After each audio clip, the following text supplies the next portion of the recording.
seja bem-vindo ao nosso projeto de Casa em Casa. Nós hoje vamos falar sobre o livro de Levítico. Um panorama bem rápido.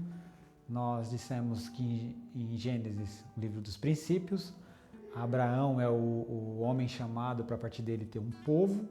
Esse povo ganha corpo em Jacó, onde tem os seus 12 filhos, e cada filho vai então levar o nome de uma tribo, né? Que para a gente seria mais ou menos um estado quando eles chegarem em Canaã.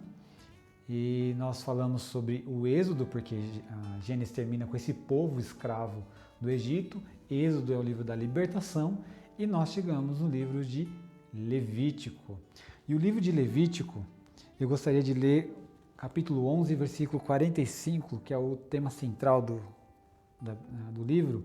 Diz o seguinte: Eu sou o Senhor que os tirou da terra do Egito para ser o seu Deus. Por isso sejam santos, porque eu sou santo. O livro de Levíticos, ele é um livro para os levitas. Quem são os levitas? Os descendentes da tribo de Levi. Aqueles que são responsáveis por montar e desmontar o tabernáculo, por carregar a arca da aliança, por fazer o sacrifício para o povo e por si também, né?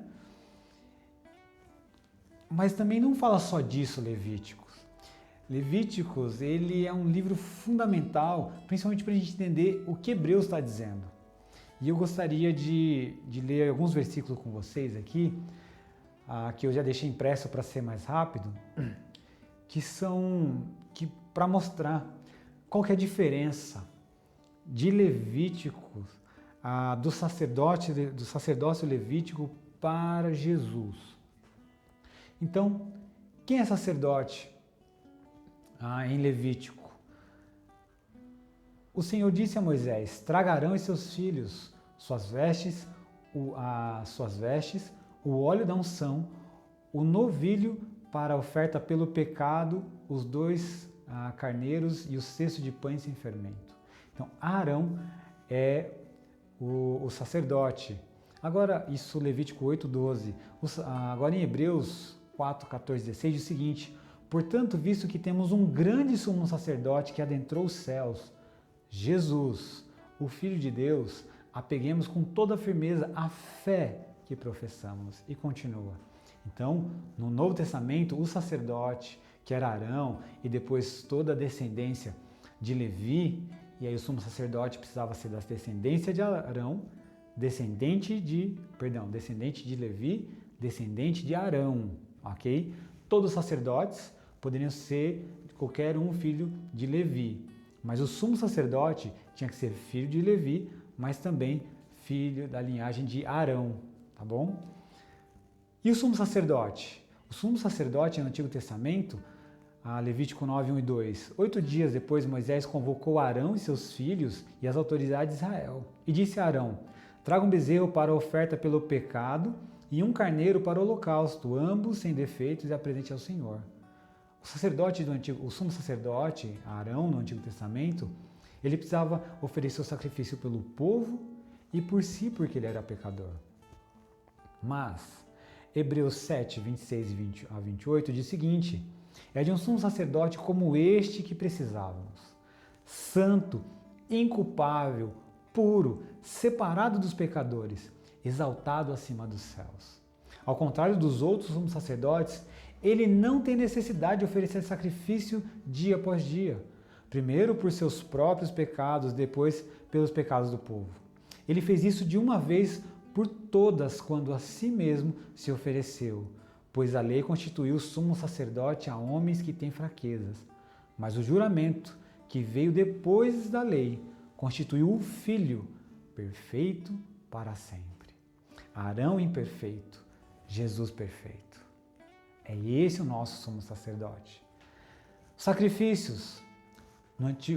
Em Levítico ele vai mostrar vários sacrifícios. Do capítulo 1 ao capítulo 7, você vai ver sacrifício para um montão de coisa. Mas Hebreus 9, 23 a 28 diz o seguinte: Portanto, era necessário que as cópias das coisas que estão no céu fossem purificadas com esses sacrifícios, mas as próprias coisas celestiais com sacrifícios superiores. pois Cristo não entrou em um santuário feito por homens, uma simples representação do verdadeiro. Ele entrou no próprio céu para agora se apresentar diante de Deus em nosso favor. Não, porém, para se oferecer repetidas vezes à semelhança do sumo sacerdote que entra no Santo dos Santos todos os anos, com sangue alheio. Se assim fosse, Cristo precisaria sofrer muitas vezes desde o começo do mundo, mas agora ele apareceu uma vez por todas no fim dos tempos para aniquilar o pecado mediante o sacrifício de si mesmo. Da mesma forma como o homem está destinado a morrer uma só vez e depois disso entrar o juízo, assim também Cristo foi oferecido em sacrifício uma única vez para tirar o pecado de muitos e aparecerá segunda vez, não para tirar o pecado, mas para trazer a salvação aos que aguardam. Então não tem mais vários sacrifícios, na verdade só teve um e ele é definitivo. Jesus, o Cordeiro perfeito, o sacerdote perfeito, o sumo sacerdote que leva a oferenda que é si próprio. O sumo sacerdote perfeito, levando a perfeita oferenda uma única vez e sendo definitivo. Por isso nós, o povo da fé, a gente já não faz mais sacrifício. Mas o povo da fé no Antigo Testamento precisava fazer vários sacrifícios. E por último, quem era o líder do povo?